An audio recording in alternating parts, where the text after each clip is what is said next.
स्वागत है आप सभी का इस क्लास में। चलिए हम स्टार्ट करते हैं प्रीपोजिशन भगवान के आशीर्वाद और माता पिता के आशीर्वाद के साथ। कल तक जितना पढ़ाया उतना क्लियर है, सब कुछ माइंड में है, अलोंग विथ कॉपी पर भी है। नोट्स बना रहे हो? बिल्कुल नहीं बना रहे हो? बना रहे हो? कुछ लोग के चेहरे मतलब हाँ में भी ना छिपी हुई देख रही है। ठीक है, अब वो आप लोग की मर्जी, बनाना है तो आप फायदे में रहोगे। चलिए, तो हम क्या पढ़ रहे थे? प्रीपोजिशन। क्या पढ़ रहे थे? प्रीपोजिशन में हमने क्या क्या देखा था? क्या क्या देखा था? जल्दी जल्दी बताइए। सबसे पहले हमने देखा था एट और इन। यदि एट को हमने देखा था छोटे प्लेस के लिए, इनको देखा था हमने बड़े प्लेस के लिए। क्रम क्या होता है? छोटे से बड़ा। यहाँ तक क्लियर था? कोई बड़ा स्थान आ जाए लेकिन उसकी कंपेयर में उससे भी बड़ा आ जाए, तब भी हमारा क्रम क्या चलता है? छोटे से बड़ा। वैष्णव इसको ऑन कर देना, 6 जो L6 लिखा ना उसको। चलो L6, हाँ ठीक है। तब हम क्या देखेंगे कि छोटे से हमारा क्रम कहाँ तक चलेगा? बड़े की तरफ। कहाँ तक चलेगा? छोटे से बड़ा। इतना क्लियर है? यदि हम एग्जाम में भूल गए तो हम याद क्या रखेंगे कि हमारे आधार कार्ड में हमारे एड्रेस का क्या क्रम है, उसमें कैसा रहता है? छोटे से बड़ा रहता है। इतनी चीज तो क्लियर। फिर हमने क्या देखा था? फिर हमने देखा हुआ था क्या, यदि कहीं पर ऐसे आ जाता है क्या, स्ट्रीट है, फिर उससे बड़ा विलेज है, उससे बड़ी सिटी है, फिर क्या है, डिस्ट्रिक्ट है, स्टेट है, कंट्री है, कॉन्टिनेंट है, ये सारे शब्द यदि हमें कहीं पर लिखे हुए मिल जाते हैं तो इनसे पहले हमें किसका प्रयोग करना था? इन का प्रयोग करना होता है। बट इन्हीं शब्दों के यदि नाम मिल जाए तो हम किसका प्रयोग करते हैं? एट का। उसका रीजन है, एट जो होता है वह पर्टिकुलर किसी विशेष स्थिति को दर्शाएगा, मतलब वो निश्चित स्थान को शो करता है। कौन? एट। इसलिए हमने क्या किया, उसके नाम के पहले किसका प्रयोग कर देते हैं? हम एट का। यहाँ तक चीजें क्लियर हैं? फिर हमने क्या देखा था, जो मतलब वाहन होते हैं, यातायात के साधन होते हैं, उनके लिए हम इनका भी प्रयोग कर सकते हैं, बाय का प्रयोग भी कर सकते हैं, ऑन का प्रयोग भी कर सकते हैं। इनका प्रयोग हमें तब करना है या बाय का प्रयोग हमें तब करना है जब हम उस वाहन के, उस कम्युनिकेशन के अंदर बैठे हुए हैं तब। क्लियर? जैसे कार के हम अंदर बैठते हैं ना कि ऊपर, ट्रेन के हम अंदर बैठते हैं ना कि ऊपर, एरोप्लेन के अंदर बैठेंगे ना कि उससे लटके हुए होते हैं। क्लियर?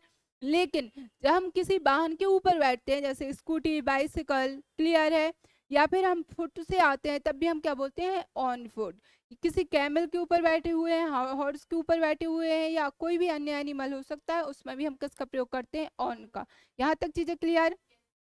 अब जब हमें काम करवाना है किसी से, तो वो दो व्यक्ति हो सकते हैं, या तो लिविंग हो सकता है या फिर नॉन लिविंग हो सकता है। लिविंग था तो मैंने बोला बाय मी, और यदि नॉन लिविंग था तब हमने क्या बोला? विद। विद मतलब वो गन हो सकती है, पेन हो सकता है, पेंसिल हो सकता है। यहाँ तक क्लियर? फिर हमने और क्या देखा हुआ था? जल्दी से बताइए, क्या देखा था? हाँ,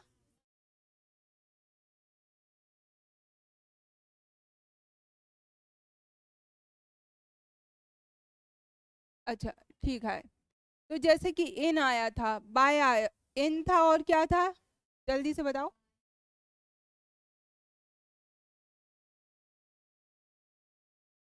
ये वाला था, ठीक है। एट था, इन था, ऑन था और वाई था, ठीक है। तो जो एट का प्रयोग कर रहे थे वो हम पार्ट ऑफ द डे के लिए कर रहे थे। जैसे हमारे सुबह से स्टार्ट करें तो सनराइज हो सकता है, डॉन हो सकता है, फिर डे ब्रेक हो सकता है, नून हो सकता है, ट्विलाइट हो सकता है, मिडनाइट हो सकता है। जब पार्ट ऑफ द डे है तो उनसे पहले हमने किसका प्रयोग किया हुआ है? एट का। लेकिन जब एक बड़ा सा कोई भी समय आ जाता है, जैसे कि हमने क्या देखा? मंथ देखा था, सबसे पहले वीक देखा, उससे बड़ा मंथ, उससे बड़ा ईयर, और बीच में हमने सीजन देखे, इनसे पहले इन। क्लियर है? लेकिन ध्यान रखना, इन द मॉर्निंग का भी प्रयोग करते हैं, इन द इवनिंग भी होता है। क्लियर? अब हम बढ़ते हैं आगे। ऑन में हमने देखा था डे एंड डेट के लिए हमने ऑन का प्रयोग किया था। जब हमें तक के लिए प्रयोग करना था तब हमने क्या ले लिया था? बाय। क्या ले लिया था हमने? यहाँ तक चीजें क्लियर है? और तो कुछ हमने नहीं पढ़ा था। ऑन देखा था, अपॉन देखा था। ऑन जब कोई भी चीज ऊपर तो है लेकिन टच करते हुए, जब कोई चीज ऊपर है लेकिन जस्ट लंबवत है, उसके लिए हमने किसका प्रयोग कर दिया था? किसका प्रयोग कर दिया था हमने? ओवर। और जब ऊपर तो है लेकिन तिरछी है तब हम किसका प्रयोग कर देंगे? अब का। फिर हमने इसी में एक और कंडीशन क्या ले ली थी कि यदि हम इनका प्रयोग करते हैं मतलब एक प्लेस से हम कहाँ आ गए, दूसरे प्लेस में। यदि उसी प्लेस में है, अब भले ही हम स्थिर हो या कोई गति कर रहे हो, तब भी हम किसका प्रयोग करेंगे, इन का। और जब हम एक प्लेस से वही दूसरे प्लेस के अंदर गए, तब भी हमने किसका प्रयोग कर दिया था, इन टू। क्लियर है। अब लेकिन इसका ही यदि हम एक और चीज क्या देख लें, ऐसा वाला, तो ये भी क्या है, ऑन। लेकिन जब ये सपोज ये क्या है, कैट है, यहाँ कोई दीवार होगी, जब वो दीवार से इस टेबल पर उसने जंप किया तब हमने किसका प्रयोग कर दिया था, अपॉन का। किसका प्रयोग कर दिया था। यहाँ तक तो मुझे लग रहा है सारी चीजें कहीं ना कहीं आपकी कैसी हैं, क्लियर है। क्लियर है। अब समझिएगा, अब हम क्लास करते हैं आज की स्टार्ट। ये क्या लिखा हुआ है, फ्रॉम या फिर ऑफ, दोनों का मतलब होता है अलगाव की स्थिति। किसकी, अलगाव, या फिर आप उससे जब अलग होते हैं तब। देखिए ये व्यक्ति है, ये किससे गिर रहा है, पेड़ से, इतना तो क्लियर। अब यहाँ पर बहुत सारी देखिए लीफ पड़ी हुई है, ठीक है, पत्ते पड़े हुए हैं, ये पत्ते भी तो किससे गिरे हैं, पेड़ से। अब एक आदमी है जो पेड़ से गिरा है, और एक पत्ते हैं जो कि पेड़ से गिरे हुए हैं। लेकिन जो पत्ते हैं वो पेड़ का क्या थे, हिस्सा थे। क्या यह जो मैन है वह पेड़ का हिस्सा है, हाँ या ना। जैसे आप मान लीजिए घोड़े पर बैठे थे या ऊंट पर बैठे थे, आप उससे नीचे गिर पड़े, तो क्या आप उस ऊंट या उस घोड़े का हिस्सा थे, नहीं थे। क्लियर। तो जब कोई चीज किसी भी चीज का हिस्सा है और वो उससे अलग हो रही है, तब हम किसका प्रयोग करेंगे, फ्रॉम का। किससे का प्रयोग करेंगे, फ्रॉम का। बट जब हम उससे नीचे तो गिरे या उससे अलग तो हुए, लेकिन उसका हिस्सा नहीं थे, तब हम किसका प्रयोग करेंगे, ऑफ का। किसका प्रयोग कर देंगे, leaves fall dash the tree, क्या क्या यूज करेंगे हम यहाँ पर, फ्रॉम द ट्री। यहाँ पर क्या लिख देंगे हम, from the tree. Man falls the tree, किसका प्रयोग कर देंगे हम, ऑफ द। तो हमने क्या देखा कि यदि हम किसी भी चीज का हिस्सा हैं तो किसका प्रयोग करेंगे, फ्रॉम का। और जब किसी का हिस्सा नहीं है और उससे अलग हो रहे हैं तो ऑफ का। यहाँ तक क्लियर। बढ़े आगे।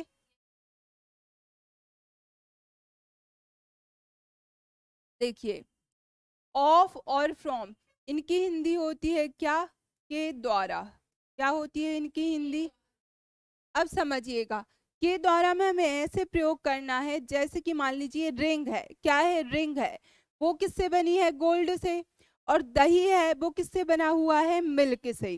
क्लियर है। रिंग किससे बनी थी आपकी, गोल्ड से, सिंपल। और जो दही है वह किससे बना हुआ है, मिल्क से। दो एग्जाम्पल क्लियर, समझते जाना। अब जैसे मान लीजिए सोफा है, या फिर ये जो क्या कहना चाहिए, स्टेज है, ये किससे बनी हुई है, लकड़ी से, वुड से। क्लियर। दरवाजा किससे बनता है हमारा, जो बुके बनता है, बुके हम लेके आता है, वो भी तो फ्लावर से मिलकर बनाया जाता है। क्लियर। अब दो कंडीशन हो गई, क्या आप दही को फिर से मिल्क बना सकते हो, नहीं बना सकते हो। लेकिन आप ये जो स्टेज है, इससे फिर से लकड़ी प्राप्त कर सकते हो। जो बुके आपने रोज से बनाया, क्या उससे आप फिर से रोज प्राप्त कर सकते हो, कर सकते हो। जो दरवाजा बनाया, उससे लकड़ी को पुनः प्राप्त कर सकते हो। तो देखिए एक में हुआ था कौन सा चेंज, आपका फिजिकल चेंज। कौन सा चेंज हुआ है आपका, फिजिकल चेंज। क्लियर है। और एक में जो हुआ था वो हुआ था आपका कौन सा चेंज, केमिकल चेंज। कौन सा चेंज हुआ है आपका, तो जहां पर हमारा केमिकल चेंज होगा, कौन सा चेंज होगा, केमिकल चेंज होगा, वहां पर हम फ्रॉम का यूज करेंगे। और जहां पर केवल हमारा फिजिकल चेंज होगा, उसका केवल हमने आकार परिवर्तित किया है, उसका साइज परिवर्तित किया है, तब हम किसका प्रयोग कर देंगे, ऑफ का। किसका प्रयोग करेंगे, ऑफ का। मतलब जब हमने एक वस्तु से दूसरी वस्तु तो बनाई, लेकिन किस केवल उसका हमने आकार चेंज किया है, उसका डिजाइन चेंज किया है, पुनः हम उसको प्राप्त कर सकते हैं, तो हम किसका प्रयोग कर देंगे, ऑफ का। लेकिन जब हम पुनः उसे प्राप्त नहीं कर सकते और अब वो बन गई है, तो हम किसका प्रयोग करेंगे, फ्रॉम का। यहाँ तक चीजें क्लियर। चलिए इसके कुछ एग्जाम्पल हैं जो हमने समझा, वही स्क्रीन पर है। फिजिकल चेंज के लिए किसका प्रयोग करते हैं, केमिकल चेंज के लिए रिंग इज मेड ऑफ, लिखा ही हुआ है, ring is made of gold. Clear. Curd is made from milk. Clear है। जैसे हम बोले कि sofa is made of wood, door is made of wood. Clear है। Bouquet is made of flower. Clear. बढ़े आगे, समझ में आ गया। अब सुनिएगा ध्यान से, इंटरेस्टिंग टॉपिक है। सामने क्या लिखा हुआ है, बिटवीन, अमंग, और ये तो कभी सुना नहीं होगा, मेरी ऐसा आप पर मुझे पूर्ण विश्वास है। क्लियर, सुना है? अच्छा ठीक है, कुछ लोग होते हैं जो सुन लेते हैं, मैंने तो आपकी उम्र तक नहीं सुना था। ठीक है, बिटवीन और अमंग, बिटवीन तो हमने अक्सर सुना है। अब ध्यान से सुनिए, बिटवीन की हिंदी होगी क्या, दो के बीच में। किसके बीच में? बिटवीन की हिंदी क्या होगी? दो के बीच में। क्लियर है? अमंग की हिंदी होगी मोर देन टू के बीच में। किसके बीच में? क्लियर है? जब दो से अधिक व्यक्तियों के बीच हमें किसी भी चीज का बंटवारा करना हो, तब हम किसका प्रयोग करते हैं? अमंग का। किसका प्रयोग करते हैं हम? इतना क्लियर? अब यहाँ पर क्या है, अमंगस्ट भी है, ये भी वैसा ही यूज होगा जैसे अमंग। जब केवल दो की बात हुई तब हमने किसका प्रयोग किया? बिटवीन। लेकिन अब ऐसा भी तो हो सकता है, जैसे मान लीजिए कोई चीज है आपके यहाँ, जैसे डोसा बन गया, या फिर ढोकले बन गए, या फिर पानी पूरी है, ठीक है, 20 रुपए की ही लेके आए, अब वो आप भी खाना है, आपके भाई को भी खाना है, और सपोज एक और भाई बहन है, तो दो से ज्यादा के बीच में खाना है, तब भी तो आप डिस्ट्रीब्यूट करोगे, यस या नो? कि खुद ही खा लोगे पूरा? लड़ाई करोगे, जिसका आधिपत्य होगा वो छीन लेगा, ऐसा कुछ नहीं, डिस्ट्रीब्यूट करोगे, यस और नो? क्लियर? जब मोर देन टू की बात करेंगे तब क्या आ जाएगा? अमंग। अब हमें याद रखना है, मोर देन टू तो है, लेकिन उस शब्द विशेष में, उस प्रोनाउन में क्या आ जाए? यदि वो वॉवल से स्टार्ट हो जाए, किससे स्टार्ट हो जाए, तब हमें किसका प्रयोग करना है? अमंगस्ट का। किसका प्रयोग करोगे आप? तो बिटवीन के लिए किसका प्रयोग करेंगे हम? दो के बीच में। अमंग का कब यूज होगा, और अमंगस्ट का कब प्रयोग होगा? जब बॉबिल होगा, लेकिन मोर देन टू होना चाहिए, पहली शर्त। दूसरी कंडीशन, जब बिटवीन आता है तो हमेशा आपको एंड का प्रयोग करना है। किसका प्रयोग करना है?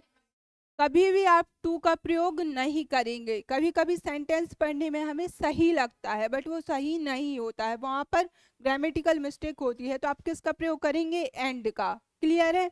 अब आप ध्यान रखेंगे कि बिटवीन के बाद हमेशा ऑब्जेक्टिव केस का प्रोनाउन आएगा, ना कि सब्जेक्टिव केस का प्रोनाउन। क्लियर? जैसे हिम एंड मी, ना कि ही एंड सी, या तो देम आएगा या मी आएगा, देम एंड यू। क्लियर है? ही, सी, इट, नेम, ये सब नहीं आएंगे। नेम आ सकता है, बाकी कोई प्रोनाउन सब्जेक्टिव केस का नहीं आएगा। तीन कंडीशन क्लियर? बिटवीन किसके बीच में यूज किया जाएगा? बिटवीन के बाद हमेशा क्या आएगा? क्या नहीं आएगा? बिटवीन के बाद हमेशा कौन सा केस का प्रोनाउन लगेगा? और अमंग का प्रयोग कब करना है? अमंगस्ट का प्रयोग कब करना है? क्लियर हो? और मोर देन कब होना चाहिए आपका? टू। यहाँ तो क्लियर? हम इसे ऐसा लिख लेते हैं, ये भी कब होगा? जब मोर देन क्या है आपका? टू है। साथ ही आपका किससे स्टार्ट होना चाहिए? वह प्रोनाउन वॉवेल से। क्लियर? यहाँ तक बढ़े आगे, चलिए देखिएगा। अब आपके सामने जो हमने पिछली स्लाइड में पढ़ा, उसी से रिलेटेड कुछ आपके सामने क्या दिए गए हैं? Example. Distribute dhokla between dash among dash amongst you and me. बताइए, अब इसमें से क्या आएगा? जल्दी से, स्पीड में। क्या आ जाएगा आपका? क्या आ जाएगा आपका? बिटवीन। क्यों आ रहा है? क्योंकि यहाँ पर है यू, और क्या है आपका? मी। केवल दो लोगों की बात हो रही है, इसलिए यहाँ पर हम पुट करेंगे between.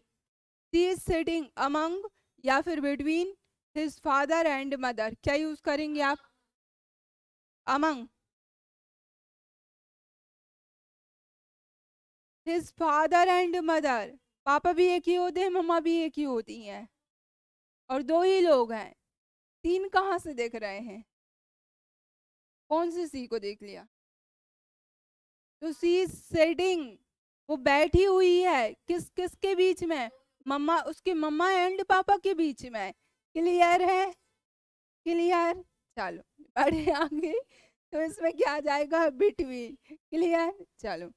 There is friendship between he and she. अब ये सेंटेंस आपको ये बताना कि ये सही है कि गलत है। इसमें कुछ पुट नहीं करना, ये आप बताओगे कि is it correct sentence or not? It is wrong sentence. What's the reason behind it? because there is used he and she and they are subjective case pronoun, they are not objective case pronoun. Clear? तो यहाँ पर क्या प्रयोग करेंगे हम? यहाँ पर प्रयोग करेंगे हिम एंड हर। ऐसी भी हमें एरर फाइंड आउट करना है। क्लियर? बढ़े आगे। अब देखिएगा, अब हमें फिर से देखना है। अब ऐसा तो मैंने बोल दिया, क्या बोल दिया कि बिटवीन का प्रयोग हमें कब करना है? दो के लिए। और अमंग का प्रयोग हमें कब करना है? मोर देन टू के लिए, दो से ज्यादा के लिए। यहाँ तक तो चीजें क्लियर है। लेकिन शब्द में, सेंटेंस में आपका क्या आ जाए? डिफरेंस। सेंटेंस में क्या आ जाए? डिफरेंस। अब हम ऐसा बोलते हैं ना, what is the difference between you and him? अक्सर हमने बोला है, सुना भी होगा। या फिर ऐसा तो अक्सर बोलते हैं, what is the difference between you and your brother? बोलते हैं या नहीं? हाँ या ना? बोलते हैं। तब हमें क्या देखना है कि डिफरेंस अब दो के बीच में नहीं हो सकता है, तीन के बीच में पूछा हो, चार के बीच में पूछा हो। तब हमें ध्यान रखना कि यदि सेंटेंस में क्या आ जाता है? डिफरेंस, तब हमें बिटवीन का ही यूज करना है, अमंग का प्रयोग नहीं करना है, भले ही वहां पर मोर देन टू का यूज किया गया हो। बात को समझे? सामान्यतः बिटवीन का प्रयोग कितने लोगों के लिए करना है? जब दो से अधिक हो जाएंगे तो क्या प्रयोग करेंगे? अमंग। बट यदि दो से अधिक तो है और वॉवेल भी है, तब क्या क्या यूज करेंगे? अमंग्स। बिटवीन के बाद हमेशा क्या यूज किया जाता है? एंड। क्या यूज नहीं किया जाता है? टू। यहाँ तक तो क्लियर है। बिटवीन के बाद कौन से केस का प्रोनाउन लगता है? ऑब्जेक्टिव केस का pronoun. Subjective case pronoun use नहीं होता है। लेकिन सेंटेंस में एक शब्द आ जाए, कौन सा? डिफरेंस। कौन सा शब्द आ जाए? डिफरेंस है, तब हमें डिफरेंस के बाद बिटवीन ही यूज करना है, अमंग का यूज नहीं करना है। इतना क्लियर? चलिए देखिएगा ये वाला सेंटेंस।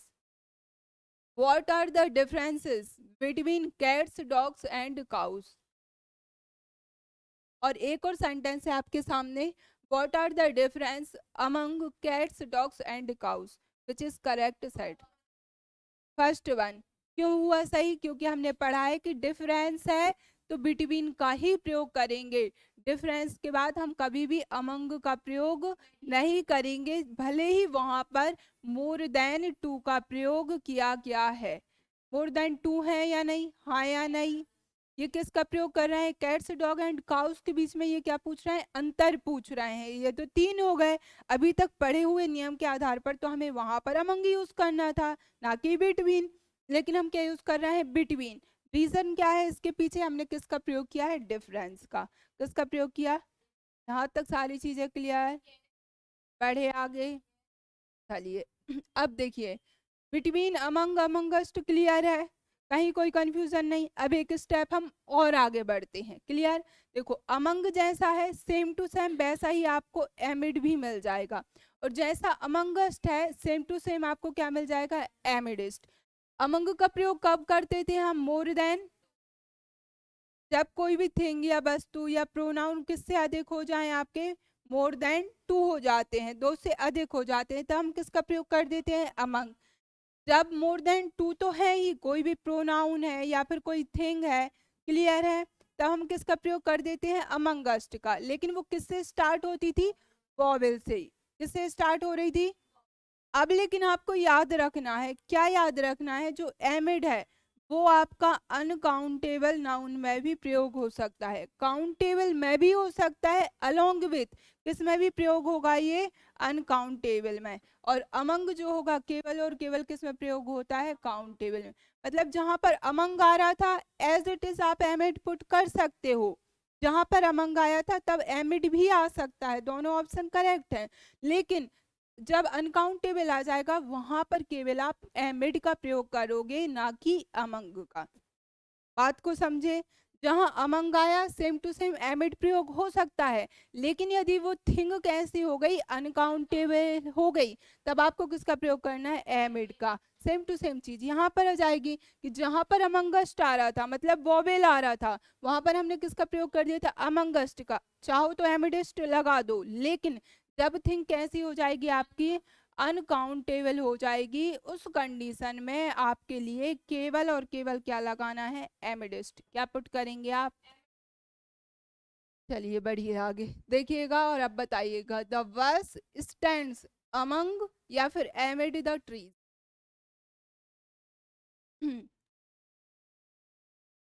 आपके पास चार ऑप्शन है, ध्यान से सुनिएगा। ओनली अमंग, सुनिएगा ध्यान से सुनिएगा, ठीक है। ओनली अमंग, ओनली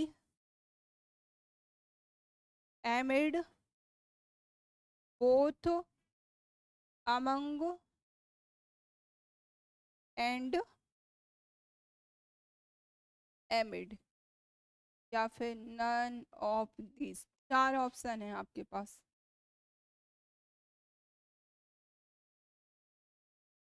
जल्दी से स्पीड में आंसर देना है। हाँ, फर्स्ट वाले को बताइए जल्दी से। The bus stand among and या फिर एमिड द ट्रीज, बोथ। वैष्णवी जल्दी से बेटा, आप बताओ, आप बताओ। सुनिए ध्यान से, मैंने बोला था वेरी गुड, ठीक है। जहां पर अमंग का प्रयोग होता है वहां पर हम एमिड का भी प्रयोग कर सकते हैं, लेकिन एमिड जब अनकाउंटेबल आ जाए वहां पर बस क्या यूज होता है हमारा, एमिड। अमंग तो हमारा जो एमिड है वो काउंटेबल में भी जाता है, अनकाउंटेबल में भी जाता है, और अमंग केवल काउंटेबल में ही जाएगा। लेकिन काउंटेबल में एमिड भी जाता है, लेकिन जब अनकाउंटेबल आ जाए तब बस हमें क्या पुट करना है, एमिड। क्लियर? तो कौन सा करेक्ट होगा, both. Clear? He is coming amongst या फिर एमिडिस्ट अवर फ्रेंडशिप, आर फ्रेंडशिप। वह क्या है, वो रहा है हमारी फ्रेंडशिप के बीच में आ रहा है। अब अमंगस्ट है कि एमिडिस्ट है, और ऑप्शन बढ़ा दें, अमंग या एमिड, चार ऑप्शन दे दिए। एमिडिस्ट, रीजन जल्दी बताइए। पहली चीज तो हो गई अनकाउंटेबल है, पहली चीज तो अनकाउंटेबल के लिए एक चीज क्लियर है, या तो एमिड या फिर एमिडिस्ट। वहां पर दो ऑप्शन है, चार भी हो सकते थे। क्लियर?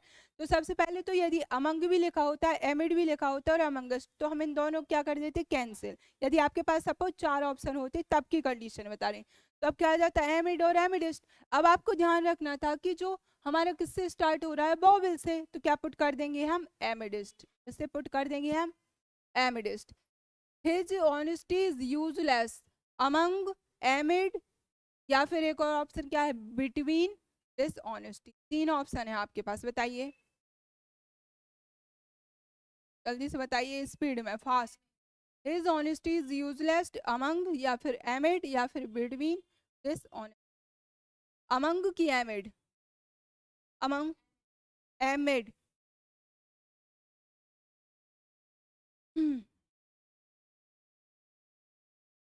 एमिड आएगा, क्यों आएगा, क्योंकि डिसऑनेस्टी कैसी है, अनकाउंटेबल नाउन है, इसलिए हम किसका प्रयोग कर देंगे, एमिड का। क्लियर? समझ पाए बात को? बढ़े आगे, चलिए। अब हमें ध्यान रखना है बिटवीन, क्या याद रखना है, यदि बिटवीन है तो इसके बाद कभी भी ईच का भी प्रयोग नहीं किया जाता और सिंगल एवरी का भी हम प्रयोग नहीं करते हैं। किसके बाद, बिटवीन के बाद ना तो ईच का प्रयोग होता है ना ही एवरी का प्रयोग। लेकिन यदि ईच के बाद आपने क्या कर दिया, एंड द नेक्स्ट लगा दिया, तब ये सेंटेंस करेक्ट हो जाता है।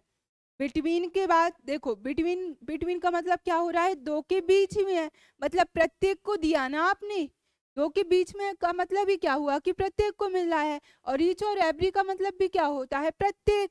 यस या नो, हाँ या ना। तो रेपिटेशन हो रहा कि नहीं वहां पर शब्दों का, बिल्कुल हो रहा है। इसलिए हम वहां उसके बाद, किसके बाद, बिटवीन और के बाद ना तो हम ईच का प्रयोग करते हैं ना ही एवरी का, बट हम किसका प्रयोग कर सकते हैं, ईच एंड द नेक्स्ट का। ये क्या होता है, करेक्ट होता है। क्लियर? छोटे छोटे रूल हैं, चलिए बनाइए जल्दी से इसको। There is good relation between each girls, कैसा सेंटेंस है ये, रॉन्ग। क्यों? क्योंकि हमने अब भी पढ़ा है बिटवीन के बाद ईच नहीं आता, लेकिन नीचे क्या लिखा है, there is good relation between each girls and the next. ये सेंटेंस कैसा हो जाएगा हमारा, करेक्ट। क्लियर है? क्लियर? बढ़े आगे, कौन सी स्लाइड थी ये,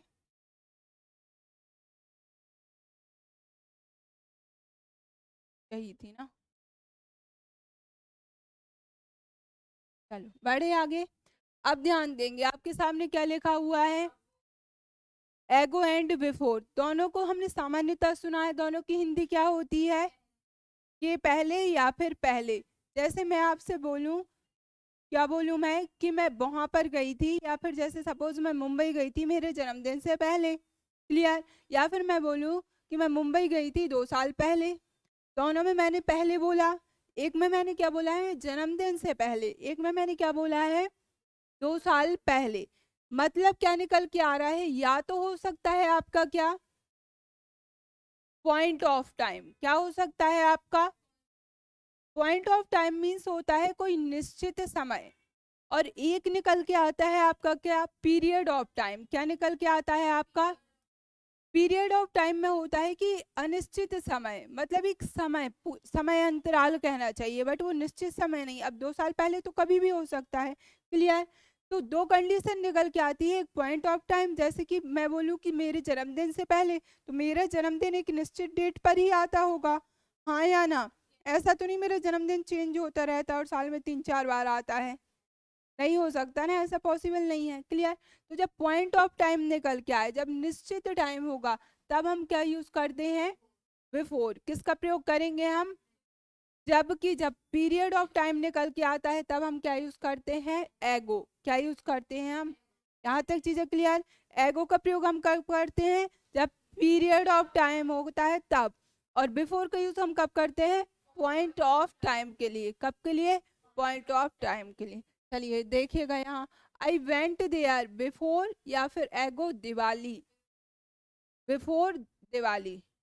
दिवाली जब इस साल पड़ी होगी, उसकी एक निश्चित डेट होगी, कभी ना कभी तो पड़ी होगी ना, उसकी निश्चित डेट होगी, क्लियर। तो हमने क्या यूज किया, बिफोर। अब देखिएगा, आई वेंट देयर 2 years एगो, या फिर बिफोर 2 years, क्या लगाओ, हाँ, ये वाला क्या हो जाएगा आपका करेक्ट, 2 years एगो। जब निश्चित टाइम है तब हमने क्या यूज करना है, बिफोर। जब अनिश्चित टाइम है तब क्या यूज कर देंगे हम, एगो। और जैसे कोई भी फेस्टिवल हो गया, कोई दुर्गा पूजा हो गई, नवरात्रि हो गया, रक्षाबंधन हो गया, ये फिक्स है, आपके लिए पता है ना कि रक्षाबंधन कब पड़ा है, क्लियर। तो हम उससे पहले क्या यूज करेंगे, बिफोर। बट जब अनिश्चित टाइम होगा तो हम क्या यूज करेंगे, एगो। हम ऐसा भी बोल सकते हैं क्या, यदि हमें किसका प्रयोग करना है, एगो का, देखिएगा ध्यान दीजिएगा, यदि हमें एगो का प्रयोग करना है तो एगो हम ऐसे भी तो बोल सकते हैं कि कुछ सेकंड पहले, क्लियर है। सेकंड से बड़ा क्या आ सकता है आपका, मिनट से बड़ा क्या आ सकता है, आवर से बड़ा क्या आ सकता है, डे से बड़ा क्या आ सकता है, वीक से बड़ा क्या आ सकता है, मंथ से बड़ा क्या आ सकता है, ईयर से बड़ा क्या आ सकता है आपका, डिकेड से बड़ा क्या आ सकता है आपका, सेंचुरी आता है, क्लियर। जब ये सारे शब्द कहीं पर आ जाए तो आपको क्या यूज करना है, एगो। और बिफोर का यूज आप क्या कर सकते हो, जैसे मान लीजिए आपने कोई भी फेस्टिवल का नाम ले दिया, कोई स्पेशल आपने डेट बता दी, तब आप किसका प्रयोग कर देंगे, बिफोर का। समझने के, समझे बात को, बढ़े आगे। अब आपके सामने आ गया है बहुत ही interesting topic, that is since and for. सबसे पहले तो ध्यान रखिए, सिंस और फॉर का प्रयोग किया जाता है कौन सी कंडीशन में, परफेक्ट कंटिन्यूअस में। किसका प्रयोग करोगे आप, ये तो था आपका पहला रूल। दूसरा रूल आप ध्यान रखेंगे कि जो सिंस होता है वो ऐसे समय के लिए प्रयोग करोगे जैसे आप चेंज नहीं कर सकते, उसके लिए आप क्या प्रयोग कर दोगे, ऐसा समय जिसे चेंज नहीं किया जा सकता, उसके लिए हम किसका प्रयोग कर देते हैं, किसके लिए प्रयोग करते हैं, सिंस का। मतलब पर्टिकुलर कोई टाइम होगा, लेकिन ऐसा समय जो कैसा हो, चेंजेबल हो, जिसे हम क्या कर सकते हो, चेंज किया जा सकता है, उसके लिए हम किसका प्रयोग करेंगे, जल्दी बताइए, किसका प्रयोग कर देंगे हम। यहाँ तक तो चीजें क्लियर। सेंस का प्रयोग किसके लिए करते हैं, जो समय चेंज ना हो, और जो समय चेंज हो सकता है उसके लिए फॉर। या फिर हम ऐसा बोल सकते हैं जिसका हम दूसरा शब्द ही हमारे पास ना हो, जैसे मैंने बोला कि मैं सुबह से पढ़ा रही हूँ, अब सुबह को आप कुछ और बोल सकते हो क्या, लेकिन मैंने बोला कि 2 घंटे से पढ़ा रही हूँ, तब आप क्या बोलोगे, चेंज कर सकते हो, 2 घंटे को मिनट में भी तो बोल सकते हो, सेकंड में भी तो बोल सकते हो, मिली सेकंड भी तो बोल सकते हो। तो वह समय जिसका हम और कोई नाम ही ना ले पाए, हमारे पास ऑप्शन ही ना हो, तो सिंस। और यदि चेंज हो सकता है तो फॉर। क्लियर है यहाँ तक। बढ़िए आगे, यहाँ देखिए जल्दी से बताइए। We have been living here since या फिर फॉर टू सिंस, क्यों? क्योंकि 2015 को आप चेंज नहीं कर सकते। He has been working hard since for childhood, since childhood reason है, चाइल्डहुड को चेंज कर सकते हो क्या? बिल्कुल नहीं। I have been teaching you since या फिर फॉर 2 hours, चेंज कर सकते हो? फॉर, क्या आ जाएगा हमारा? फॉर। अभी तक ये बेसिक रूल था, सिंस फॉर का समझ में आया, कंफ्यूजन दूर हुआ। अब आ जाते हैं हम एक बहुत ही इंटरेस्टिंग टॉपिक पर, इसी का ही next point, since and for. देखिए जैसे कि मैं आपको बोलूँ कि मैं आपको पिछले 2 घंटे से पढ़ा रही हूँ, क्लियर है? या फिर मैं बोलूँ कि मैं आपको पिछले 1 महीने से पढ़ा रही हूँ, तो लास्ट या पास्ट आ रहा है। अब क्वेश्चन ये उठ रहा है, क्या वहाँ पर हम सिंस यूज करेंगे या फिर हम फॉर यूज करेंगे? अब ध्यान रखेंगे, तो लास्ट एंड पास्ट है, इसके बाद आपका हो सकता है वीक आया हो, या फिर आपका क्या आया हो, मंथ आया हो, या फिर आपका क्या आया हो, ईयर आया हो, कुछ भी आ सकता है। अब जब हम लास्ट या पास्ट की बात कर रहे हैं तो वो कहीं ना कहीं पर्टिकुलर टाइम जा रहा है, क्लियर? कि मैं पिछले 2 घंटे से पढ़ा रही हूँ या फिर पिछले 1 महीने से पढ़ा रही हूँ, तब हमने किसका प्रयोग कर दिया? सिंस का। किसका प्रयोग कर दिया? ध्यान रखना है, इन शब्दों के बाद, किसके बाद? लास्ट या पास्ट के बाद आपका फॉर का भी यूज होता है। किसका यूज होता है? फॉर का। क्योंकि लास्ट और पास्ट करने के कारण वह समय हमारा निश्चित हो गया, पर्टिकुलर टाइम में पहुंच गया, तो हमने किसका प्रयोग कर दिया? सिंस में, सिंस का प्रयोग कर दिया। लेकिन हम फॉर का भी प्रयोग कर सकते हैं, लेकिन उससे पहले हमें लगाना होता है द। क्या लगाना होता है? द। क्योंकि जब हम ए एंड द आर्टिकल पढ़ते हैं तो द का प्रयोग ही हम वहां करते हैं जहां पर कोई चीज निश्चित होती है, डिफाइन होती है, तो हम किसका प्रयोग कर देते हैं? द का। तो जब हमने फॉर के साथ द लगाया तो वह समय भी कैसा हो गया? निश्चित। सिंस के लिए जरूरत ही नहीं थी, वो खुद ही निश्चित टाइम के साथ आ रहा था। फॉर को भी हमने लास्ट या पास्ट बना के निश्चित तो किया, लेकिन बीच में हमने क्या पुट कर दिया? द। कंफ्यूज तो नहीं होंगे इसमें during the exam, in the examination hall? Clear? आगे बढ़े, देखिएगा। अब आपके पास 4 ऑप्शन है, एक है सिंस, फिर है फॉर, फिर है सिंस द, और फिर एक और क्या है आपके पास? For the. क्लियर है? समझ पा रहे हैं बात को? 4 आपके पास सेंटेंस भी है, पुट कीजिएगा। हाँ जल्दी से, यदि मैं ज़्यादा पीछे होंगी तो मैं ही बाहर हो जाऊँ। हाँ जल्दी से बताइए स्पीड में। Jaya and Shiv have been working here last month. 4 option है, सिंस भी है, फॉर भी है, सिंस दा भी है, और फॉर दा भी है। सिंस भी, हाँ जल्दी से स्पीड में। पहले वाले में आपने बोला सिंस आ सकता है या फिर फॉर द आ सकता है। वेल डन, वेरी गुड, दोनों ही चीज आ सकती हैं, क्योंकि सिंस और फॉर द दोनों की हिंदी एक ही है। सिंस लास्ट मंथ तो आएगा ही, क्लियर है? और हम किसका प्रयोग करेंगे? फॉर द का मतलब भी वही हो गया जो कि हमारा सिंस का हो रहा था, क्लियर? फिर चार चार दिए हैं तो वो चारों के फिर ऑप्शन में भी देगा, ओनली ए या फिर बी और सी, ए और डी या फिर डी ई। वो हमसे ज्यादा समझदार है एग्जामिनर, ठीक है? यूपीएससी टाइप हो गया। चलो बढ़े आगे।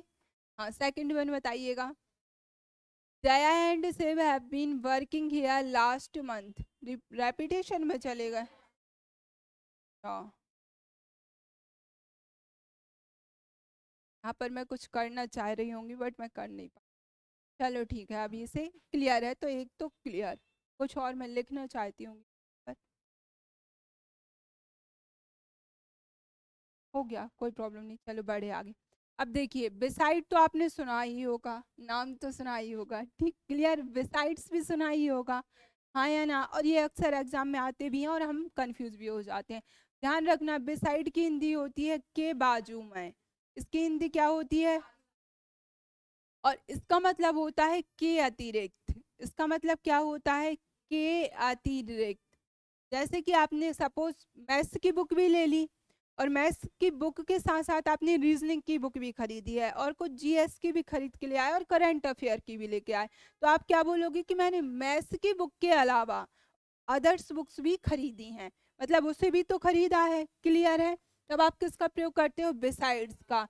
और सपोज करो इसका उल्टा, आपने सारी बुकें तो खरीदी हैं लेकिन मैथ्स की बुक नहीं खरीदी, तो आप दो कंडीशन बोलोगे कि मैंने मैथ्स के अलावा सारी बुक खरीदी है, और एक और आपने क्या बोला, मैंने मैथ्स के अलावा सारी बुक खरीदी।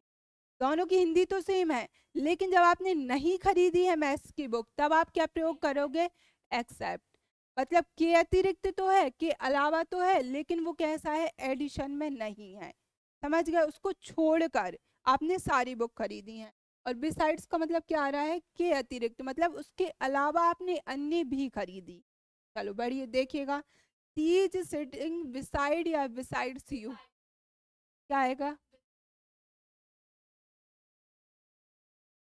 बिसाइड आएगा, क्योंकि बिसाइड का मतलब क्या होता है, के बाजू में, ना कि बिसाइड्स। और ये तो अक्सर एग्जाम में आता है, और हम जल्दी जल्दी में हम ही नहीं समझ पाते करना क्या है, और केवल करना क्या था, ये एस का ही खेल था, बिसाइड और बिसाइड्स। तो इसे हमें जब भी बिसाइड हमें किसी भी सेंटेंस में लिखा हुआ मिल जाए एग्जामिनेशन हॉल में, ध्यान देना है क्या वो वही अर्थ दे रहा है जो सेंटेंस की रिक्वायरमेंट है, या फिर वो अलग अर्थ दे रहा है। उस सेंटेंस को हमें ध्यान से पढ़ना है, तो वो क्लियर हो जाएगा कि वहां पर बिसाइड आएगा कि फिर बिसाइड्स आएगा। एक छोटा सा वर्ड है लेकिन आईएमपी है एग्जाम के लिए। बढ़े आगे।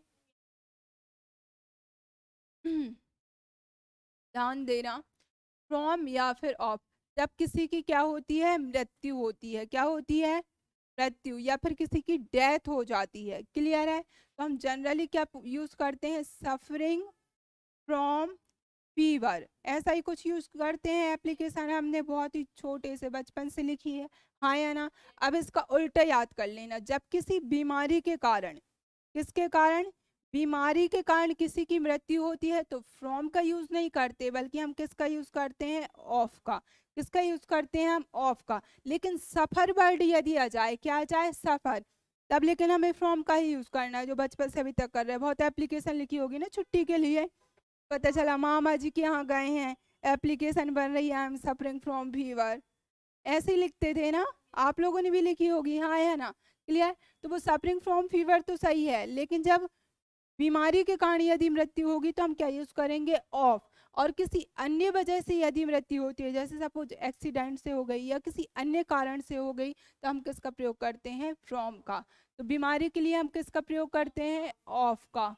और फिर अन्य चीज के लिए हम किसका प्रयोग कर देंगे, फ्रॉम का। दोनों की कंडीशन क्या है, किसी की भी डेथ होना चाहिए। याद रखने का तरीका बिल्कुल आसान, सफरिंग फ्रॉम फीवर कर देंगे हम इसका उल्टा, क्योंकि बचपन में भी हम उल्टा ही करते थे। जाना है कहाँ, मेला या प्रदर्शनी घूमने, या फिर किसी की भी बर्थडे या शादी में गए और एप्लीकेशन बनती थी स्कूल के लिए, सफरिंग फ्रॉम फीवर, क्लियर। चलो, तो आज हमने क्या क्या देखा है, जल्दी से बताइएगा, क्या क्या देखा था आज हमने, सब माइंड में क्लियर हो गया। चलो, सबसे पहले हमने स्पीड में देखा था क्या, ऑफ, उसके बाद हमने क्या देखा था, फ्रॉम। दोनों का ही मतलब क्या होता है, अलग होना या फिर अलगाव। लेकिन कंडीशन थी, फ्रॉम का हमने तब प्रयोग किया था जब हम उस चीज का क्या थे, हिस्सा थे। बट हम जब किसी चीज का हिस्सा नहीं थे, तब हमने किसका प्रयोग कर दिया था, ऑफ का। फिर हमने फ्रॉम का किसके लिए किया, जब हम उस चीज का हिस्सा थे। एक और हमने क्या देखा था, ऑफ भी देखा था, चलो वो अभी हटाइए। सबसे पहले हमने क्या देखा था, बिटवीन, क्या देखा था हमने, बिटवीन। बिटवीन का जो प्रयोग किया जाता था वो किसके लिए किया जाता था, दो के बीच में। जब लेकिन दो से अधिक हो जाएंगे तब हम किसका प्रयोग कर सकते हैं, अमंग का। कब, जब मोर देन कितने हो जाएंगे, टू। लेकिन मोर देन टू तो है, लेकिन क्या आ जाए आपका, वॉवेल, तब हम किसका प्रयोग कर देंगे, अमंग। जहां पर अमंग है, सेम टू सेम हम किसका प्रयोग कर सकते हैं, अमिड का। ऐसे ही हम किसका प्रयोग कर सकते थे, एमिडिस्ट का। लेकिन ध्यान क्या रखना है, यह अनकाउंटेबल के साथ प्रयोग होगा, काउंटेबल के साथ भी हो सकता है, बट अनकाउंटेबल के साथ केवल एमिड आएगा, सेम टू सेम एमिडिस्ट। फिर हमने क्या देखा था, यदि बिटवीन आ गया और उसी सेंटेंस में क्या आ गया हमारा, डिफरेंस, क्या आ गया हमारा, डिफरेंस, तो हम किसका प्रयोग करेंगे, बिटवीन का। किसका प्रयोग नहीं करना है हमें, अमंग का, भले ही वहां पर दो से अधिक की बात हो रही हो। फिर हम देखेंगे कि बिटवीन के बाद कभी भी किसका प्रयोग नहीं करना है, का प्रयोग, नहीं करना है, बट ईच का यदि करना चाहते हो तब आपको पुट करना पड़ेगा एंड द नेक्स्ट। इसका प्रयोग करना पड़ेगा। यहाँ तक क्लियर? इसे साफ कर दें।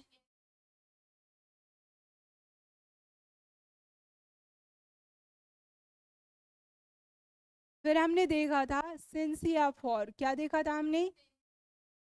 सिंस या फॉर को हमने बहुत अच्छे से समझने का प्रयास किया था कि पहली कंडीशन तो लगी थी कि जब हमारा परफेक्ट कंटिन्यूअस टेंस है तो हमने किसका प्रयोग कर दिया था? सिंस या फिर फॉर का। फिर हमने देखा था कि ऐसा समय जो क्या नहीं हो सकता है, चेंज नहीं हो सकता, वह समय जो चेंज ना हो सके उसके लिए हमने किसका प्रयोग किया था? सिंस का। और वह समय जो क्या हो सकता है, चेंज हो सकता है, उसके लिए हम किसका प्रयोग कर देते थे? फॉर का। फिर हमने देखा था कि जो सिंस है या फिर फॉर है, इन दोनों के ही बाद किसका प्रयोग किया जा सकता है? लास्ट का भी हो सकता है या फिर आपके पास्ट का भी हो सकता है। तो सिंस के बाद तो डायरेक्ट लास्ट या पास्ट इंक्लूड हो जाता है, बट यदि फॉर को पुट करना होता है तब हमें दा का प्रयोग करना होता है। किसका प्रयोग करना होता है? दा का। यहाँ तक चीजें क्लियर? इसके बाद और क्या पढ़ा था, जल्दी बताइए। कुछ और पढ़ा था क्या? बीमारी वाला पढ़ा था, वो तो आपके लिए पता ही है। क्लियर? एक और बचा है क्या? बिसाइड और बिसाइड्स। क्या बचा हुआ है आपका? बिसाइड और बिसाइड है, और फिर क्या है आपका? बिसाइड्स को ध्यान रखेंगे, आता है एग्जाम्पल में। इसकी हिंदी क्या होती है? के बाजू में। और इसकी हिंदी क्या होती है? के अति को।